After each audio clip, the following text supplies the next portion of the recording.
안녕하세요. 데이블 데이터 플랫폼 팀의 김정현입니다.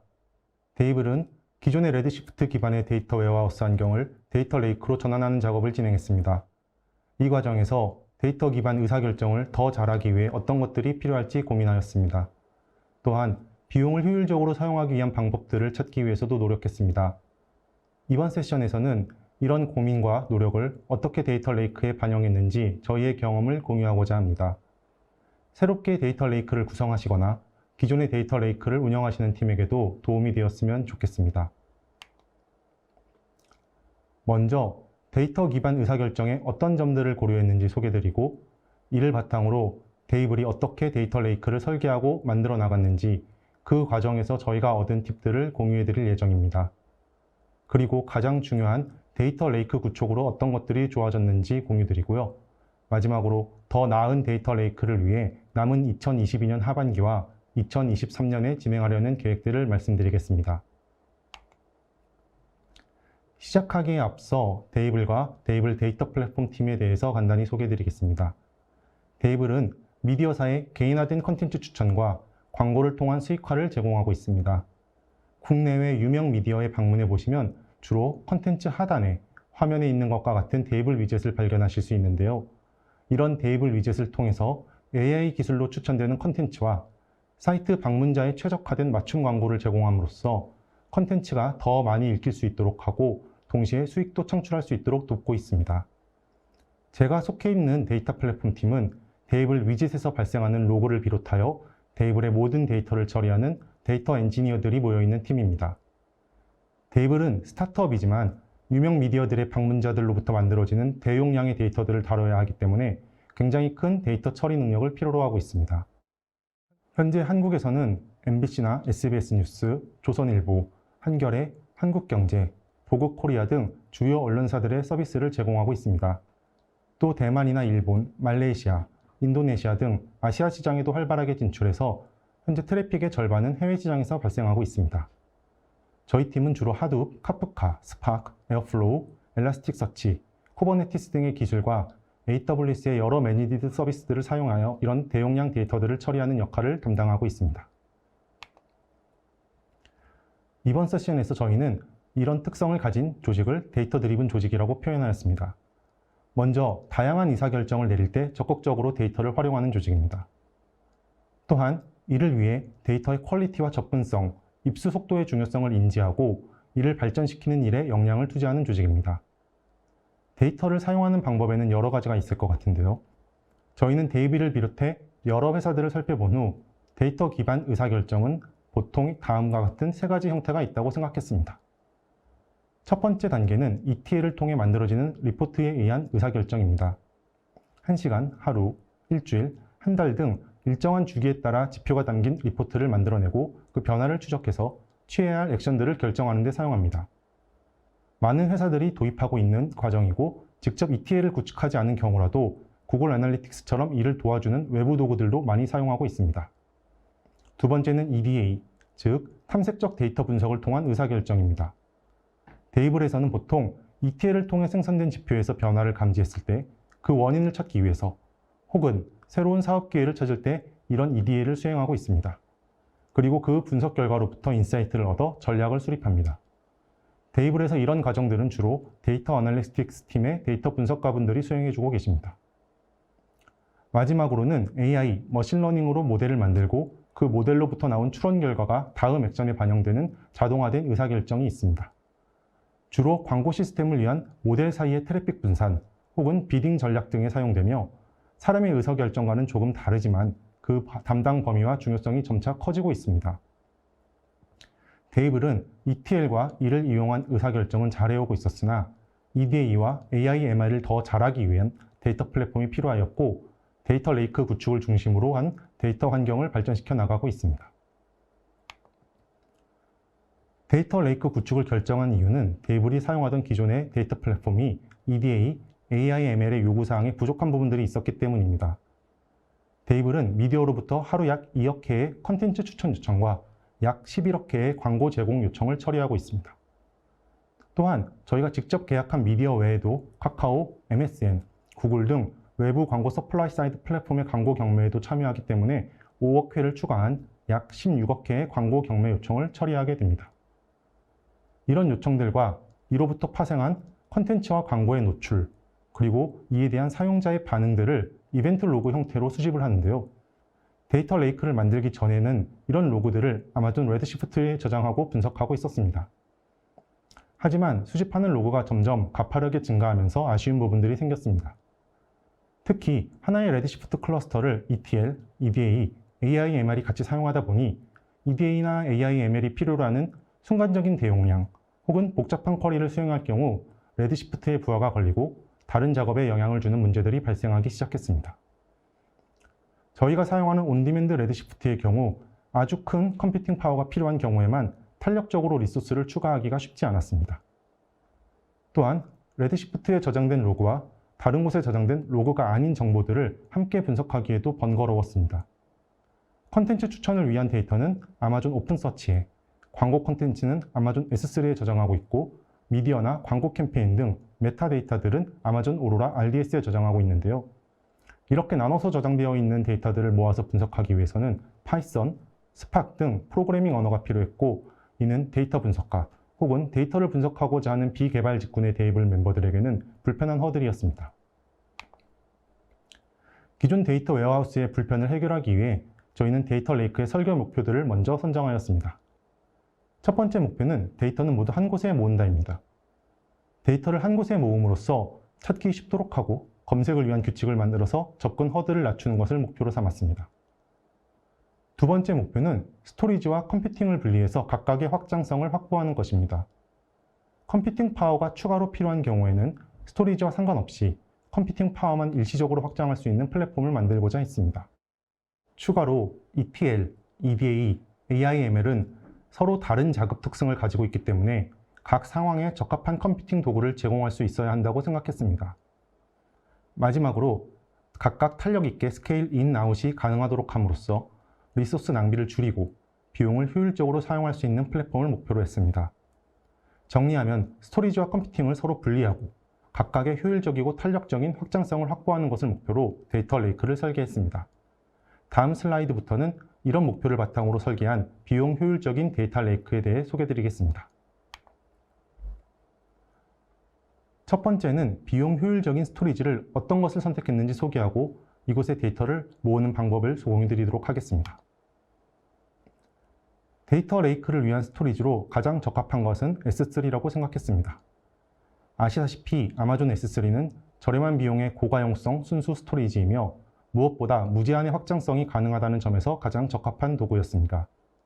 앞서 말씀드렸던 콘텐츠 추천과 광고에 관한 로그가 발생하면 이는 아마존 키네시스와 아마존 매니지드 스트림 카프카를 거쳐 데이터 레이크에 입수됩니다. 이렇게 입수되는 로그 데이터들이 저장되는 영역을 구분하는 여러 용어들이 있지만 저희는 이 부분을 랜딩 영역이라고 부르고 있습니다. 이렇게 수집된 데이터를 분석할 때 S3로부터 읽는 데이터 양을 줄이기 위해 특정 컬럼만 선택해서 읽을 수 있는 컬럼 기반 파일 포맷을 저장합니다. 저희는 로그의 대표적인 컬럼 기반 파일 포맷인 ORC와 파케를 사용하고 지립, 스냅피 등을 이용해 압축해서 저장하고 있습니다. 이렇게 저장된 로그를 이용해서 ETL 작업을 수행하기 위해서는 메타데이터들도 필요합니다. 이런 메타데이터들은 보통 MySQL과 같은 RDS에 저장되어 있습니다. 저희도 마찬가지로 아마존 오로라 RDS를 이용해서 저장하고 실제 서비스되고 있는데요. 이런 메타데이터들도 1시간마다 데이터 레이크로 모아서 로그와 함께 분석에 사용할 수 있도록 했습니다. 이런 데이터가 저장되는 영역의 호칭도 여러 가지가 있겠지만 저희는 디멘저널 영역이라고 부르고 있습니다. 이렇게 랜딩 영역에 저장된 로그와 디멘저널 영역에 저장된 메타데이터를 이용하여 고객에게 제공할 통계 데이터뿐 아니라 데이블에서 사용할 리포트들을 주기적으로 생성합니다. 이런 과정을 수행하는 것이 ETL일 텐데요. 이런 ETL 결과물 역시 데이터 레이크의 파일 형식으로 저장합니다. 이런 결과물이 저장되는 영역을 팩트 영역이라고 부르고 있습니다. 팩트 영역에 저장된 통계 데이터를 포함한 여러 지표들은 크게 두 가지로 나뉘는데요. 하나는 고객에게 제공되는 추천기사, 광고 성과 등의 지표입니다. 이런 데이터들은 고객용 대시보드를 통해 제공되기 때문에 고객의 만족도를 높이기 위해 빠른 속도로 쿼리되어야 합니다. 그렇기 때문에 최종적으로 다시 아마존 오로라와 같은 관계형 데이터베이스에 적재되어 웹 서비스로부터 쿼리에 사용됩니다. 다른 하나는 내부 의사결정을 위해 사용되는 데이터들입니다. 이런 데이터들은 내부 직원들을 대상으로 리포트나 대시보드 형태로 제공되기 때문에 외부 고객과는 달리 아주 빠른 반응 속도가 필수적인 데이터는 아닙니다. 그래서 이런 데이터는 오로라와 같은 RDS에 적재하지 않고 데이터 레이크로부터 바로 읽을 수 있도록 하고 있습니다. ETL과 마찬가지로 EDA도 데이터 레이크를 이용해서 진행되는데요. 역시 랜딩 영역의 로그와 디멘저널 영역의 메타데이터, 그리고 ETL의 결과물인 팩트 영역의 데이터를 분석합니다. 경우에 따라서 이런 분석 과정에서 생긴 데이터들도 저장해야 하는데요. 이런 데이터들은 워크스페이스라 불리는 영역에 따로 저장하고 있습니다. 데이터 분석가분들이 만드는 SQL 임시 테이블 혹은 주피터 노트북 등으로 생성되는 데이터들이 이런 워크스페이스 영역에 해당됩니다. 마지막으로 이 모든 데이터들을 사용해서 AI, ML이 이루어집니다. 랜딩 영역의 로그는 물론이고 이로부터 계산된 통계 데이터와 메타데이터, 로그를 정제하거나 모델 분석을 위해 뽑아낸 피처 데이터들을 모아서 머신러닝에 사용합니다. 이렇게 만들어진 모델과 모델의 추론 결과들 역시 다른 데이터들과 분리해서 저장하는데요. 저희는 이 영역을 골든 영역으로 분리하고 있습니다. 골든 영역의 데이터들은 사람이 직접 보기보다는 어플리케이션에 의해 자동화된 의사결정에 사용됩니다. 이렇게 자동화된 의사결정의 수준을 높여나가고 그 커버리지를 넓히는 데 기여하는 것은 AI팀뿐 아니라 데이터 플랫폼 팀의 목표이기도 합니다. 지금까지 나왔던 데이터 레이크의 스토리지 구성과 그 안에서 데이터 흐름을 하나의 그림으로 표현하면 이렇습니다. 데이터 레이크의 스토리지로 S3를 사용하는 데 있어서 마지막으로 소개하고 싶은 한 가지 중요한 점이 있습니다. 그것은 S3 라이프 사이클 매니지먼트를 통해 S3의 비용을 효율적으로 관리하는 것입니다. S3의 데이터를 저장할 때는 기본적인 스탠다드를 포함하여 여러 가지 클래스의 스토리지를 선택할 수 있습니다. 예를 들어 스탠다드 IA 클래스를 사용하면 스탠다드 클래스에 비해 40% 저렴한 기가바이트당 월 0.0138달러의 데이터를 저장할 수 있습니다. 거의 접근이 일어나지는 않지만 저장이 필요한 데이터라면 스탠다드 IA보다도 67% 저렴한 S3 글래시어 플렉서블 리트리벌 클래스를 선택할 수도 있습니다. S3 라이프 사이클 매니지먼트의 기능을 이용하면 이런 스토리지 클래스 사이의 전환을 처음 파일이 생성된 기간을 기준으로 자동으로 변경되도록 설정할 수 있습니다. 또한 일정 기간이 지나면 자동으로 삭제되도록 설정도 가능합니다. S3 데이터를 직접 API를 통해 삭제할 경우 API 호출 요금이 부과되지만 라이프 사이클 매니지먼트를 통해 삭제할 경우에 이런 API 비용이 부과되지 않는 것도 장점입니다. 참고로 데이터 스토리지 클래스 사이의 전환은 데이터 플랫폼 팀뿐 아니라 데이터를 사용하는 다른 팀과의 논의를 통해 결정이 되어야 합니다. 스탠다드 IA 클래스의 경우 스탠다드 클래스에 비해 저장 비용은 40% 저렴하지만 데이터 접근 비용은 2배 비쌉니다. 그래서 데이터 접근 패턴에 따라 적절한 기간 선택이 필요합니다. 보통 이럴 경우 각 팀에서는 최대한 오랜 기간 데이터를 저장하기를 희망하는 것이 일반적이며 적절한 저장 기간에 대한 근거를 찾기가 어려울 수 있습니다. 저희는 S3에서 제공되는 버킷별 매트릭과 스토리지 클래스 어널리시스를 참고하여 적절한 스토리지 클래스를 이전 기간을 결정하였습니다.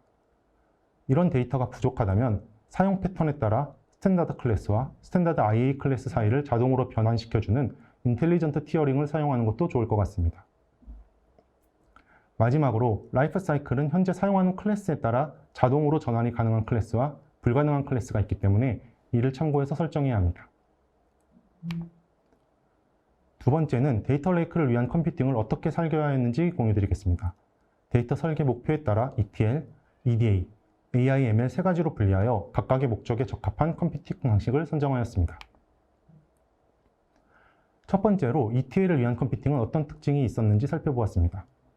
데이블에서는 아파치 에어플로우를 이용하여 ETL을 스케줄링하고 있습니다. 아마 도구의 선택에 차이가 있을 뿐 대부분의 조직에서도 이처럼 일정한 스케줄에 따라 ETL을 진행하실 거라고 생각됩니다. 또한 이러한 ETL 작업은 스케줄뿐 아니라 처리해야 하는 데이터의 양을 어느 정도 예측이 가능합니다. 데이블은 현재 아시아 시장에 집중하고 있기 때문에 아시아의 낮 시간과 새벽 시간에 입수되는 데이터 양이 서로 다르고 그 차이는 하루를 주기로 반복됩니다. 즉 시간에 따라 필요한 컴퓨팅 리소스의 규모 또는 규모 또한 일정한 수준에서 예측할 수 있었습니다. 그리고 이러한 ETL 작업들은 데이터 플랫폼 팀의 데이터 엔지니어들이 담당하는데요. 데이터 엔지니어들은 하둡 기반의 분산 처리 플랫폼에 익숙하고 프로그래밍 스킬이 충분하기 때문에 SQL뿐 아니라 다양한 방법을 선택할 수 있다는 점도 장점입니다. 그래서 데이블의 ETL은 아마존 EMR을 이용해서 실행되고 있습니다. EMR은 Elastic MapReduce의 약자로 대규모 분산 처리를 위한 플랫폼인데요. EMR을 이용해서 하둡, 스파크, 하이브, 프레스토, 트리노 등 유명하고 다양한 도구들을 사용할 수 있습니다. 이 중에서 저희가 ETL을 위해 주로 사용하는 도구는 스파크와 트리노입니다. 스파크는 주로 실시간 스트리밍 데이터 처리와 원천 로그 입수, 그리고 SQL로 만들기 복잡한 ETL 코드들을 작성하기 위해 사용하고 있습니다. 스파크는 오로라 RDS에 저장된 메타데이터를 데이터 레이크로 복사하기 위해서도 쓰이는데요. 오로라에는 S3로 데이터를 저장하는 기능이 이미 쿼리로 존재하지만 아쉽게도 ORG나 파케 같은 컬럼 기반 파일 포맷으로 저장하는 기능을 제공하고 있지 않기 때문에 스파크를 사용하고 있습니다. 트리노는 기존의 프레스토 SQL의 새로운 이름인데요. 프레스토 SQL과 같이 표준 SQL을 사용하는 분산 SQL 쿼리 엔진으로 기존 레드시프트 쿼리로 작성되어 있던 ETL 코드들을 빠른 속도로 데이터 레이크 기반으로 전환하는 데 큰 도움이 되었습니다. EMR의 사용량이 많기 때문에 이 비용을 낮추기 위한 여러 가지 시도가 있었습니다. 그 중에서 그래피톤2 타입의 인스턴스 사용은 가장 손쉽게 효과를 볼 수 있는 방법이었습니다. 그래피톤2는 아마존에서 개발하고 2021년 서울 리전에서도 서비스를 시작한 ARM 기반의 인스턴스 타입입니다. 스파크를 사용한 저희의 실험 결과에 따르면 그래피톤2가 기존의 인텔 기반 인스턴스들보다 30% 이상의 비용 효율적인 것으로 나타났습니다. 특히 저희가 사용하는 스파크와 트리노의 경우 JVM 기반의 플랫폼이기 때문에 아키텍처를 바꾸더라도 문제가 발생하지 않았습니다. 또 하나의 좋은 방법은 스팟 인스턴스를 사용하는 것입니다. 그래피톤2의 M6G 4X 라지 타입의 경우 온디맨드 인스턴스의 가격도 저렴하지만 스팟 인스턴스로 사용할 경우 훨씬 더 저렴하게 사용할 수 있었습니다.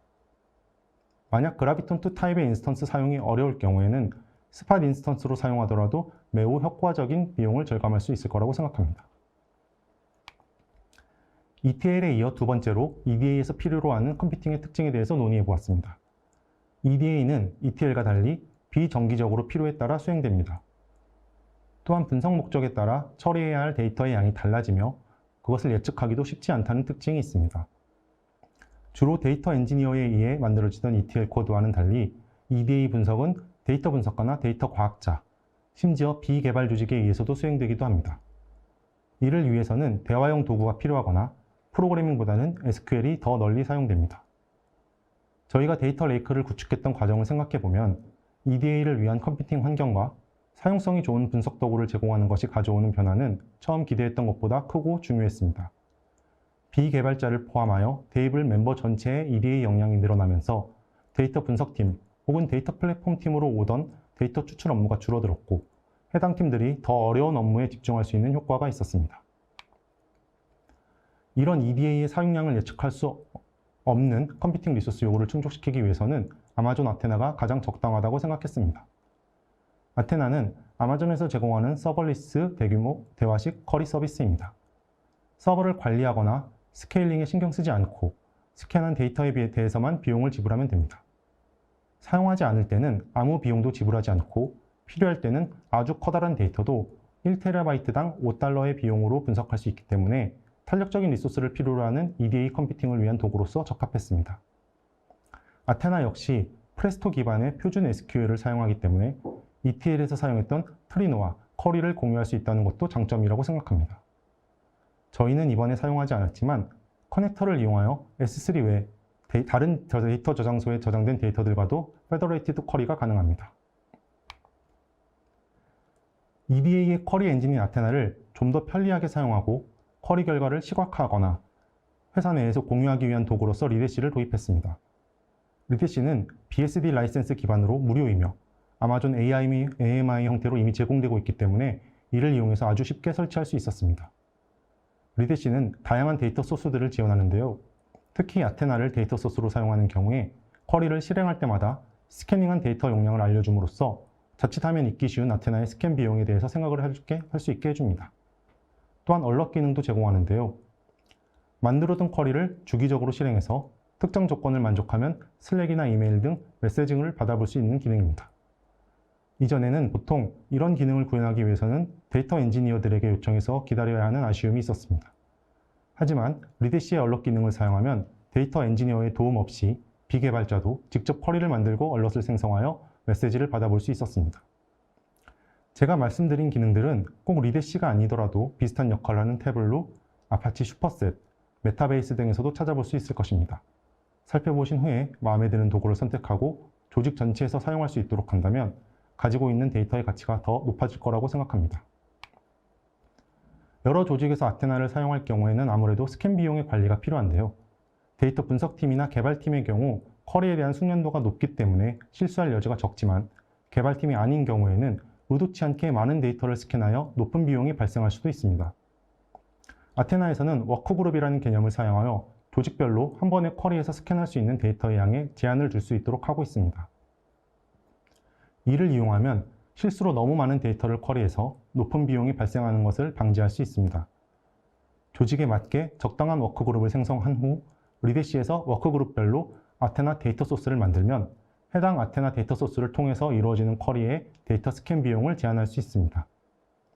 팀별로 리데시의 그룹을 만든 뒤 각자에 해당하는 아테나 데이터 소스에만 접근 권한을 주면 리더시를 통해서 이루어지는 아테나 쿼리에는 의도치 않은 비용 발생을 어느 정도 예방할 수 있습니다. 마지막으로 AI/ML의 특징을 살펴보겠습니다. AI/ML은 정기적으로 데이터를 처리하는 ETL과 비정기적인 EDA의 특징을 둘 다 가지고 있습니다. 실제로 AI팀은 ETL에 사용되었던 스팍과 EDA에 사용되고 있는 아테나를 모두 사용하고 있습니다. 하지만 AI팀만이 가지고 있는 특징도 있습니다. 그건 ETL, EDA와는 다르게 머신러닝을 위해서 GPU를 많이 필요로 한다는 점입니다. 이를 위해서 AI팀에서는 아마존 ECS를 사용하고 있습니다. 아마존 ECS는 완전 관리형 컨테이너 오케스트레이션 서비스입니다. 도커 컨테이너들의 실행에 적합하며 손쉬운 스케일링이 가능하기 때문에 AI/ML이 필요로 하는 컴퓨팅 환경에 적합했습니다. 재미있는 것은 아마존 ECS 애니웨어 기능을 사용하면 AWS 클라우드에 있는 컴퓨팅뿐만 아니라 데이블이 자체적으로 가지고 있는 온프레미스 환경도 함께 사용할 수 있습니다. 이 ECS 애니웨어 기능으로 데이블이 자체적으로 갖고 있는 GPU 머신들의 활용도를 높일 수 있었습니다. 데이블의 데이터 레이크에서 가장 중요한 두 가지인 스토리지와 여기에 저장된 파일들을 처리하는 컴퓨팅들을 소개시켜 드렸는데요. 아테나, 트리노 등 SQL 쿼리 엔진을 이용하기 위해서는 아마존 글루의 데이터 카탈로그 기능이 필요했습니다. 아시다시피 AWS 글루 데이터 카탈로그는 하이브 메타스토어와 같이 S3에 저장된 파일들의 스키마를 기록하고 있으며 이 AWS 글루를 통해 SQL 쿼리 엔진들이 S3에 저장된 파일들을 분석할 수 있습니다. 앞서 말씀드렸던 것처럼 기존의 레드시프트 쿼리를 이용한 ETL 코드들을 손쉽게 데이터 레이크 기반으로 변경할 수 있었습니다. 그리고 SQL은 데이터 분석가들에게 가장 익숙한 도구이고 개발자가 아닌 분들도 충분히 배워서 사용할 수 있는 유용한 도구라고 생각합니다. 글루를 통한 SQL의 지원은 데이터 레이크의 전환 비용을 낮추는 데 큰 도움이 되었습니다. 지금까지 설명드렸던 데이블 데이터 레이크의 스토리지와 컴퓨팅을 함께 그려보았습니다. 데이터 레이크 구축을 시작하시는 다른 팀들에게도 도움이 되었으면 좋겠습니다. 데이터 웨어하우스 기반의 플랫폼에서 데이터 레이크로 변화하고 난 후엔 어떤 점들이 좋아졌을까요? 이번에는 제가 생각하는 3가지 좋았던 변화에 대해서 말씀드리겠습니다. 첫 번째는 탄력적이고 독립적인 스케일링을 할 수 있는 컴퓨팅 환경을 가졌다는 점입니다. 기존의 레드시프트에는 무리를 줄 수 있는 쿼리는 서비스 역시 영향을 줄 수 있었기 때문에 매우 조심스러웠습니다. 반면에 지금은 ETL, EDA, AI/ML 모두 독립적인 컴퓨팅 환경을 사용하기 때문에 예전에는 하기 어려웠던 분석을 자유롭게 할 수 있게 되었습니다. 특히 많은 데이터를 다뤄야 하는 AI/ML의 역량이 매우 빠른 속도로 발전하는 계기가 되었습니다. 저희는 기존에는 가능하거나 혹은 불가능으로 구분되었던 문제들을 비용을 얼마나 들으면 가능한지의 문제로 전환되는 계기가 되었다고 생각합니다. 두 번째는 여러 데이터가 한 곳에 모이면서 생기는 긍정적인 효과입니다. 데이터 레이크 이전에는 로그와 메타데이터, 통계 데이터, 미디어 콘텐츠가 서로 다른 곳에 저장되어 있었고 이 분석을 위해서는 반드시 프로그래밍 언어와 프로그래머의 도움이 필요했습니다. 이제는 데이터 레이크에 모인 데이터들을 함께 엮어봄으로써 좀 더 풍성하게 데이터를 분석할 수 있게 되었습니다. 또한 오로라 RDS에 저장된 메타데이터의 경우 항상 최신 상태만을 확인할 수 있는 데 비해 이를 매시간 데이터 레이크의 스냅샷 형태로 저장함으로써 메타데이터의 변화를 추적하는 또 다른 분석도 가능해졌습니다. 마지막으로 가장 중요한 것은 회사 전체의 데이터 기반의 의사결정 문화가 싹트고 있다는 점입니다.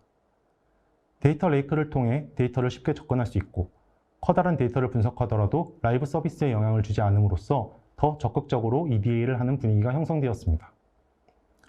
리드시로 작성된 대시보드와 쿼리가 공유되는 것이 자연스러워지면서 비개발 직군에서도 직접 데이터를 분석하기 시작했습니다. 이런 변화에 맞춰 데이터 분석팀에서 실시한 데이터 분석 교육에서는 한국 오피스뿐 아니라 해외 오피스에서도 많은 호응을 얻었습니다. 이런 반응들로부터 데이터 조직에 대한 신뢰가 쌓이게 되고 다시 다음 단계를 추진할 수 있는 힘을 주는 선순환이 생긴다고 생각합니다. 마지막으로 더 나은 데이터 레이크를 만들기 위해 남은 2022년과 2023년의 계획들을 말씀드리겠습니다. 첫 번째는 보안 및 개인정보 보호를 강화하기 위한 역할 기반 접근 제어의 도입입니다. 현재는 아파치 레인저의 사용을 생각하고 있습니다. 두 번째는 EMR을 좀 더 효율적으로 쓰기 위해 아마존 엘라스틱 쿠버네티스 서비스 기반의 가상 EMR 클러스터를 사용하는 것입니다.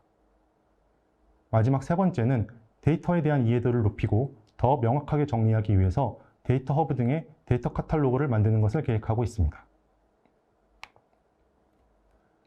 지금까지 데이블의 데이터 레이크를 만들었던 여정을 들어주셔서 감사합니다. 저는 데이블 데이터 플랫폼 팀의 테크리트를 맡고 있는 김정현입니다. 데이터 플랫폼 팀은 오늘 공유드렸던 데이터 레이크 외에도 여러 가지 재미있고 도전적인 계획들을 많이 꾸미고 있습니다. 데이블에는 또 저희 팀 외에도 여러 팀들이 항상 재능 있는 분들을 찾고 있습니다.